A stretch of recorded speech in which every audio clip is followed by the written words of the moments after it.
காஞ்சிபுரம் வடக்கு மாவட்டம் குன்றத்தூர் வடக்கு ஒன்றியம் திமுக மற்றும் மௌலிவாக்கம் ஊராட்சி திமுக சார்பில் தமிழக முதல்வர் மு.க. ஸ்டாலின் அவர்களின் பிறந்தநாள் விழா மற்றும் கழக அரசின் நிதிநிலை அறிக்கை விளக்க பொதுக்கூட்டம் பஜனை கோவில் தெருவில் குன்றத்தூர் வடக்கு ஒன்றிய செயலாளர் வந்தே மாதரம் தலைமையில் நடைபெற்றது. மாவட்ட ஆதி திராவிடர் நலக்குழு அமைப்பாளர் தி.க. பாஸ்கரன், ஊராட்சி மன்ற தலைவர் திவ்யா சத்யநாதன், துணைத் தலைவர் வனிதா ராமகிருஷ்ணன் ஆகியோர் வரவேற்புரையாற்றினர். குன்றத்தூர் ஒன்றிய குழு துணைத் தலைவர் உமா மகேஸ்வரி வந்தே மாதரம் முன்னிலை வகித்தார். கழக பொருளாளர் நாடாளுமன்ற குழு தலைவர் டி.ஆர். பாலு, திராவிடர் கழக துணை பொதுச் செயலாளர் வழக்கறிஞர் மதிவதனி, தலைமை கழக சொற்பொழிவாளர் கவிஞர் நன்மாறன், மாவட்ட ஊராட்சி குழு தலைவர் படப்பை மனோகரன் ஆகியோர் சிறப்புரையாற்றினர். கூட்டத்தில் கழக முன்னோடிகள், உள்ளாட்சி பிரதிநிதிகள், பொதுமக்கள் கலந்து கொண்டனர். நாங்க 10 வருஷம் எடப்பாடி ஜெயலலிதா இருந்தாங்க. 10 வருஷம் நாங்க இந்த ஆட்சியில சாதனை செஞ்சோம். அந்த சாதனை செஞ்சல பேசல. அதே மாதிரி நீங்க இந்த 2 வருஷம் ஆட்சி வந்துக்கிறீங்க, நீங்க இந்த குறைய செஞ்சுக்கிறீங்க, இந்த தப்பு செஞ்சுக்கிறீங்க, இதை சரி பண்ணுங்கலாம் சொல்ல. பர்சனல் லைஃப் உனக்கு தான் தெரியாது. ஏன்னா நீ என்ன மாதிரி ஆளுன்னு சொல்லிட்டு உங்களுக்கு தெரியாது. நிறைய பேர் இருக்கீங்க தாய்மார்கள்லாம் இன்றைக்கு அவரோட வாழ்க்கையை அவங்களுக்கு தான் தெரியும். அதனால கூவத்தூர்ல எப்படி கூத்தடிச்சான்னு சொல்லிட்டு அந்த நம்ம ஆளுங்களுக்கு தெரியும். அதனால இன்னைக்கு ஏடிஎம் காரெல்லாம் மீட்டிங் போட்டு அவன் செஞ்ச சாதனையை நம்ம குறைகளை சுட்டி காட்டுற பர்சனல் வாக்கியத்தை பேசுறாங்க.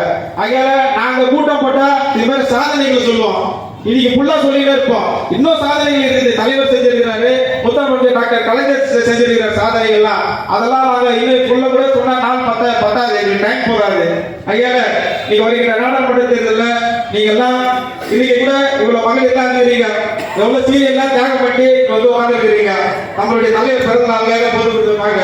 அதனால நீங்க தான் வந்து கேஸ் விலை எவ்வளவு இருக்குது அதை பத்தி அண்ணா சொல்லுவாரு. பெட்ரோல் விலை பத்தி எல்லாம் நம்மளுடைய பாராளுமன்ற உறுப்பினர் பொருளாளர் அண்ணன் அவர்கள் சிறப்பாக சிறப்புரையாற்றுவார்கள். ஆகவே நீ வந்துள்ள சகோதரிகள் எல்லாம் வருகின்ற நாடாளுமன்ற தேர்தலில் நம்முடைய தலைவர் வருகின்ற வேட்பாளருக்கு நீங்கள் எல்லாம் வாக்களித்து பெருவாரியான வாக்களித்து இந்த மௌலிவாக்கம் ஊராட்சியில வெற்றி பெற்றார்கள் என்ற நல்ல செய்தியை நம்ம எல்லாம் பெற்றுத்தர வேண்டும் என்று கூறி மீண்டும் ஒருவர்களுக்கு எல்லாம் நன்றி விடுகிறேன். நன்றி, வணக்கம். கொடுக்கலாம் சொல்லி ஏமாற்றீங்களா இல்லையா? உண்மைக்கு புறமா பேசுறீங்களா இல்லையா? இந்த நாட்டை தமிழ்நாட்டுக்கு மட்டுமல்ல இந்திய நாடு முழுவதும் நீங்கள் ஏமாற்றுவீர்கள். இந்த ஏமாற்றுவதற்கு சொந்தக்கார இந்த நாட்டினுடைய பிரதமர் அல்லவா? அவர் திரும்ப ஓட்டு கேட்கிறார், நீங்கள் வாக்களிப்பீர்களா என்பதை எண்ணி பார்க்க வேண்டிய காலகட்டம் இது. அது மட்டுமல்ல, விலைவாசியை குறைப்பேன். விலைவாசி எதனால ஏறுது? முதல்ல பெட்ரோல் விலை, டீசல் விலை எல்லா கிடங்குகள் வச்சும் போது ஏறிக்கூடிய எல்லா வேலையும் கேஸ்கேட் ஏற்பட்டு ஆங்கிலத்தில் சொல்லுவாங்க. குறிப்பா பெட்ரோலுக்கு நான் 35 ரூபாய் பெட்ரோல் விற்பேன். நான் ஆட்சிக்கு வந்தா 1 லிட்டர் பெட்ரோல் 35 ரூபாய்க்கு தருவேன்னு சொன்னார். சார் 35 ரூபாய்க்கு கொடுக்குறாரு. 102 ரூபாய் 1 லிட்டர். டீசல் விலை 90 ரூபாய் 95 ரூபாய். கேஸ் விலை அதோட மோசம். வாய்மார்களே தெரியும். யூபி ஆட்சியில் எங்களுடைய ஆட்சி, நாங்கெல்லாம் அமைச்சர்களாக இருந்த போது எங்களுடைய ஆட்சியில் 400 ரூபாய், எனக்கு 800 ரூபாய்க்கு மேல விற்குது. அவர் சொல்றாரு, மாத்தட்டு சொன்ன நான் 100 ரூபாய் குறைச்சிருக்கேன். ஆமா 100 ரூபாய் குறைச்சிங்க. 400 ரூபாய் வித்த விலை 800 ரூபாய்க்கு 100 ரூபாய் குறைச்சா 700 ரூபாய், 300 ரூபாய் அதிகமாக தான் இருக்கு.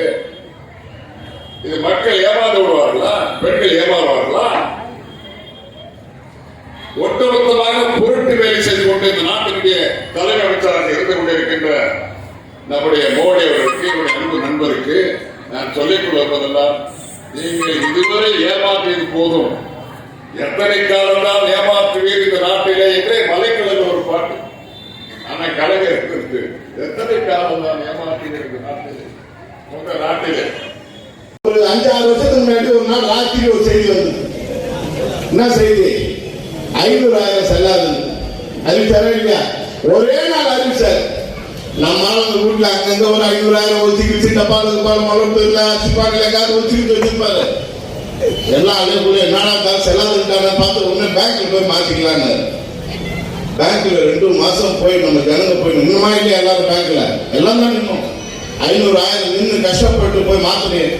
பேங்க் வாசல்ல நின்னதுல மட்டும் 140 பேர் தமிழ்நாட்டில் மட்டும் சேர்ந்துக்கிறாங்க. 2 மாசத்துல 140 பேர்.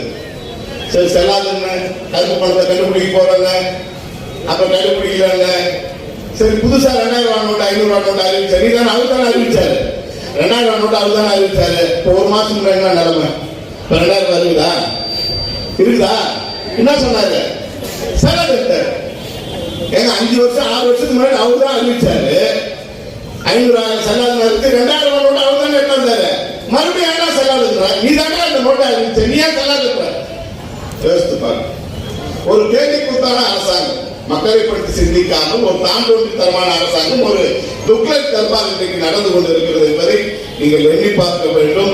இப்படிப்பட்ட மோடி தான் மறுபடியும் பிரதமராக நினைச்சு அவர் எங்களை சொல்றாரு, திமுக பயப்படுத்துறாரு. நாங்க பயம் இல்லை, நாங்க தைரியமா பேசிட்டு தான் இருக்கிறோம். உனக்கு பயம் இல்லைன்னா நீ டெல்லியில இருந்து வராதே இருக்கணும். 5 முறை நீ தமிழ்நாட்டுக்கு ஓடியாருன்னா யாருக்கு பயன்றதை மட்டும் நம்ம யோசிச்சுப்பாங்க. யாருக்கு பயம்? 5 முறை வராரு, இன்னும் 2 முறை வரப்போறாரு. நீ சொன்னது நீ எத்தனை முறை வேணாலும் வந்துப்போ. நீ 100 முறை வந்தா கூட திமுகவில் தமிழ்நாட்டில் ஒரே ஒரு தொகுதி கூட அந்த கூட்டணி கைப்பற்ற முடியாது. அனைத்து இடங்களிலும் இந்தியா கூட்டணி தான் வெற்றி பெறும். ஆக பல செய்திகள் இன்று ஆக இதற்கெல்லாம் உதாரணமாக சுட்டிக்காட்டிக் கொண்டிருக்கிறேன். அது ஒரு சிறப்பான முதல்வர், ஒரு இந்தியாவிலே நம்பர் 1 முதல்வர் என்று பெயர் எடுத்துக் கொண்டிருக்கக்கூடிய ஒரு முதல்வர் இந்த இயக்கத்தை வழிநடத்திக் கொண்டிருக்கிறார். தம்பி வந்தேமாறன் சொன்னாரு, இங்க ஏத அதிமுக சங்கம்லாம் கூட்டம் போட்டுக்கிறாங்க, ஒரு நடிகை வந்து பேசுறாங்க. அவர் நடிகை பேர் தப்பா சொல்றாரு.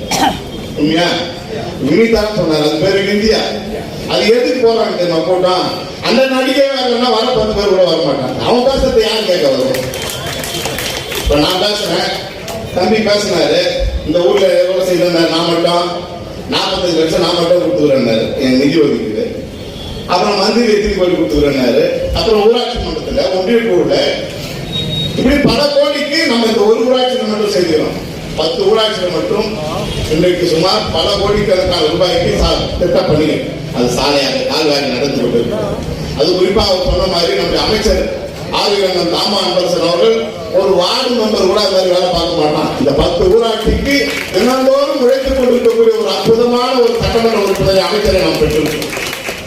அது எவ்வளவு வேலை பார்த்துக்கிறோம். அவங்க வேற வழி இல்லை, வித்யாவே கூட்டாருவான். போயிட்டு ஜெயலலிதா வந்தாலும் இனி ஒன்றும் வேலை ஆகாது, அது வேற கேட்பான். அவன் இந்தியா கூட்டாந்தாலும் சரி, அவன் கூட்டம் வரணும்னு கூட்டு மேடை போட்டு பேசிக்கிறான்.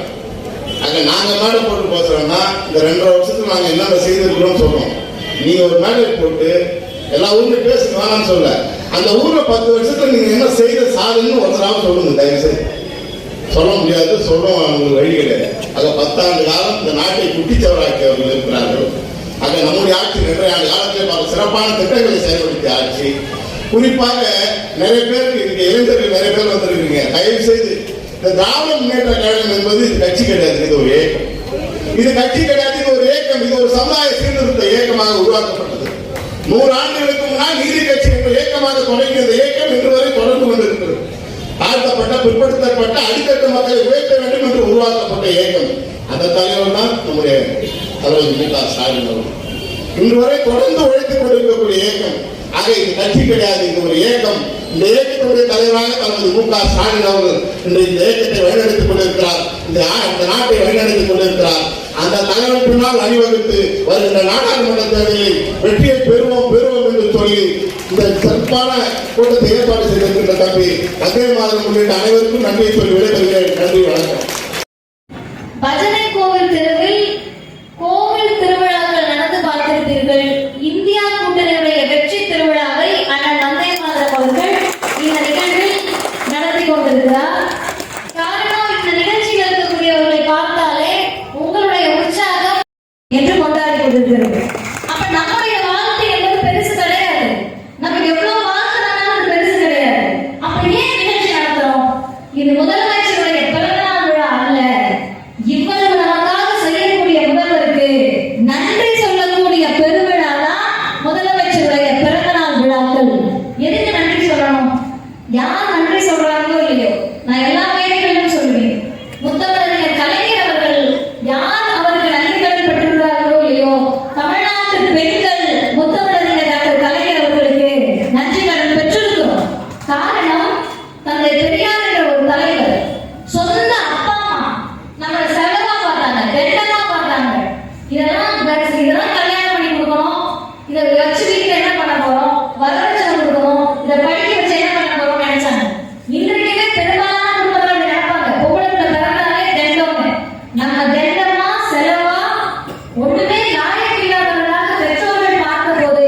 நம்மை மிகப்பெரிய வளமாக செல்வமாக பார்த்தவர் தந்தை பெரியார் ஒருவர் மட்டும்தான்.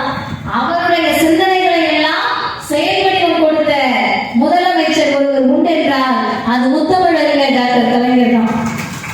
அவருக்கு அடுத்து அதை செய்வதற்கு யாருமே இல்லாமல் இந்த தமிழ்நாடு தவித்தது. அவருக்கு அடுத்து இந்த தொலைநோக்கு பார்வை யாருக்குமே இல்லை என்று தவித்த போது உங்களுக்கு நான் இருக்கிறேன் என்று வந்தவர் தான் நம்முடைய தமிழ்நாட்டின் முதலமைச்சர் முத்துவேல் கருணாநிதி ஸ்டாலின் அவர்கள்.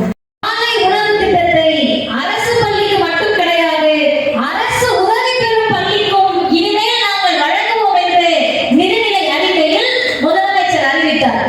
இங்க அம்மாமார்கள் நிறைய பேர் வந்திருக்காங்கன்னு நான் சொல்றேன். வாழ்க்கையிலே உங்களுக்கு எது தெரியுமா பெரிய போராட்டமாக இருக்கும்?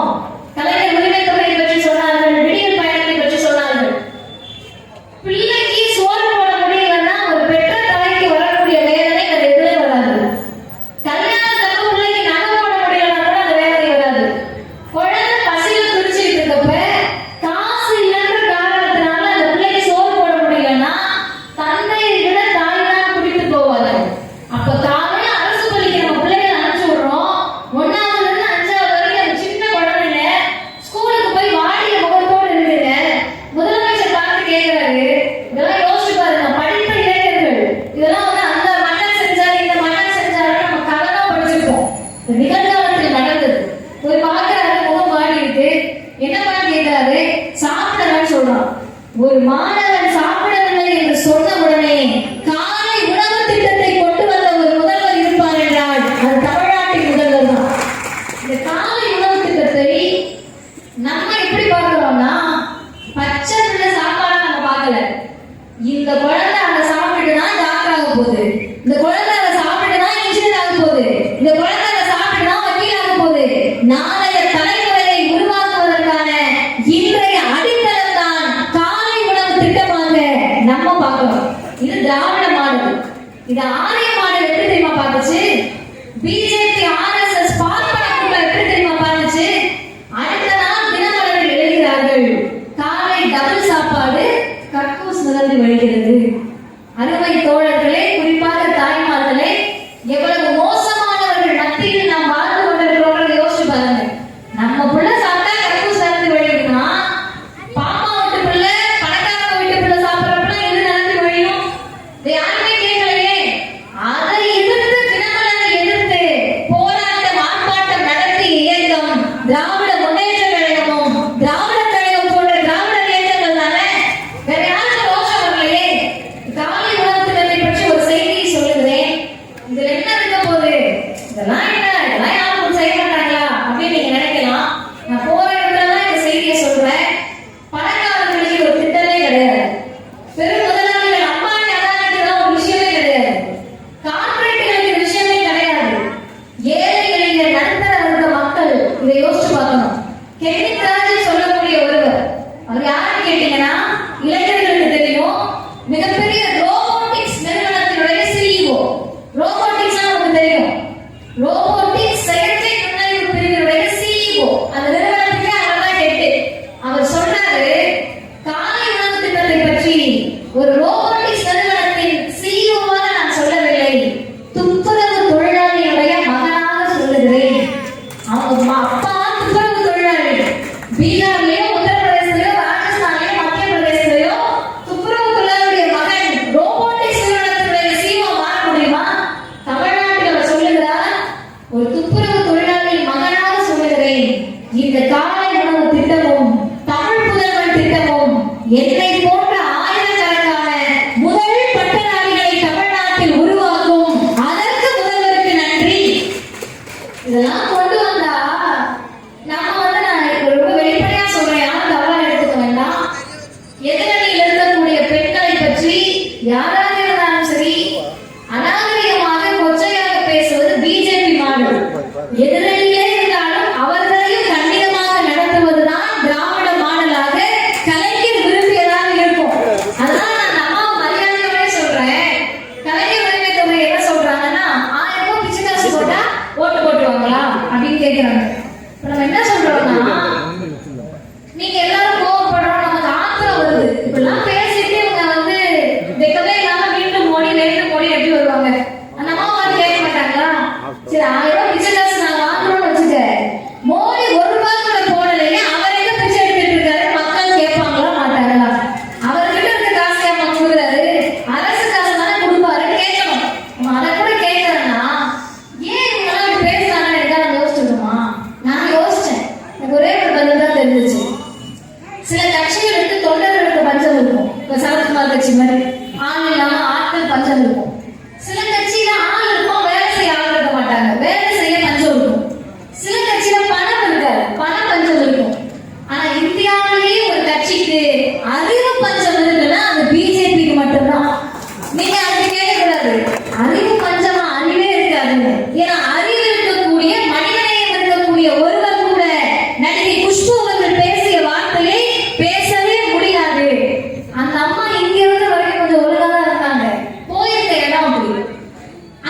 யாராவது மேல சொல்ல முடியுமா பேசுற வார்த்தைய? இவ்வளவு அயோக்கியத்தனமான அருவருக்கத்தக்க வார்த்தைகளை மக்கள் கிட்ட பேச முடியுதுன்னா எந்த மூஞ்சியை வச்சுக்கிட்டு மீண்டும் மோடி வேட்டு மோடி நீங்க மக்கள்கிட்ட வருவீங்க? நாளைக்கு வராது பிரதமர். இன்னும் 2 செய்தியோடு நான் நிறைவு செய்கிறேன். பிரதமர் வந்து நாளைக்கு குமரி மாவட்டத்துக்கு வரலாம். நான் என்ன சொல்றேன்னா அவங்க அடிக்கடி வர வேண்டாம். பயத்துல எங்க ஓட்டு போட மாட்டாங்க, அடிக்கடி வர வேண்டாம்.